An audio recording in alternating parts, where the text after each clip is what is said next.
Okay, so for a quick resolutional analysis, I'll define should as indicating action. So as the proposition, I will interpret this as a policy type round where I offer a plan text.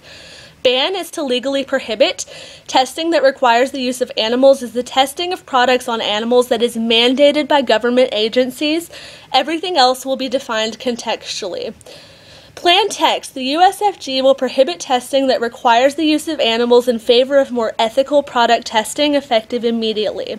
The criterion is ethics. Whichever side can prove that they are most ethical by the end of the round should win. Advantage 1. Prevent suffering and needless death. Animal testing inflicts cruel and unusual punishment on animals. Between 80 and 800 animals are used per product test.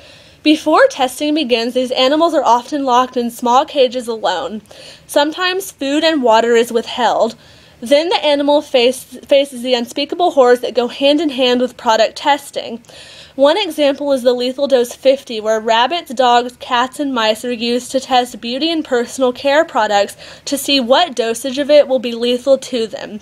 For the test to be statistically valid, a minimum of 50 animals are required.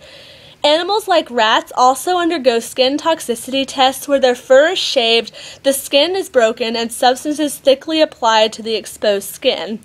Ultimately, the U.S. estimates that 18.5 million vertebrae are killed for product testing per year, without counting rodents. Even with these extremely conservative estimates, that is still one dead animal every 1.7 seconds in our country. Our plan helps minimize the number of animals who are forced into such painful conditions and forced to suffer just for human benefit, as well as decrease the amount of needless death. Advantage 2. No more ineffective testing. Historically, it has been shown that animal product testing could be much less effective than researchers believe. Animals typically react much differently to drugs than humans do. For example, morphine calms humans but excites cats.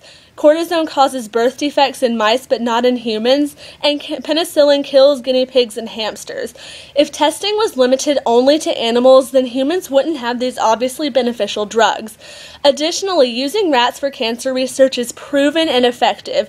A rat's genome makes them unusually susceptible to cancer, and while it was once thought that their responses paralleled our own, it is now known that humans and rats repair damaged cells very differently.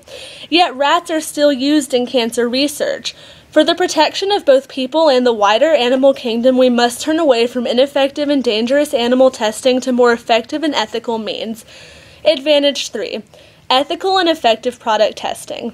Many product testing options have proven just as effective as animal testing and can be safely used to test products for human consumption. Alternatives to animal testing currently exist and include testing on human or animal cells using virtual tissue or computer modeling. A synthetic skin called Coricidex allows organizations to test their product for skin burns and corrosiveness. Additionally, many organizations have great success with allowing people to volunteer for certain kinds of tests. Though perhaps not ideal, this kind of testing is more ethical because humans have free choice in the matter and can choose whether to engage with the testing or not, as well as choose to stop at any time. An animal, however, gets no choice in this matter. Ultimately, this resolution favors ethical and effective product testing and opens the door for such testing to become mainstream. Solvency. This plan solves by prohibiting all testing that requires the use of animals in favor of more ethical product testing. It allows for a decrease in animal suffering, favors ethical and effective product testing, and sets a nationwide precedent concerning the fundamental evils of animal testing. Thank you.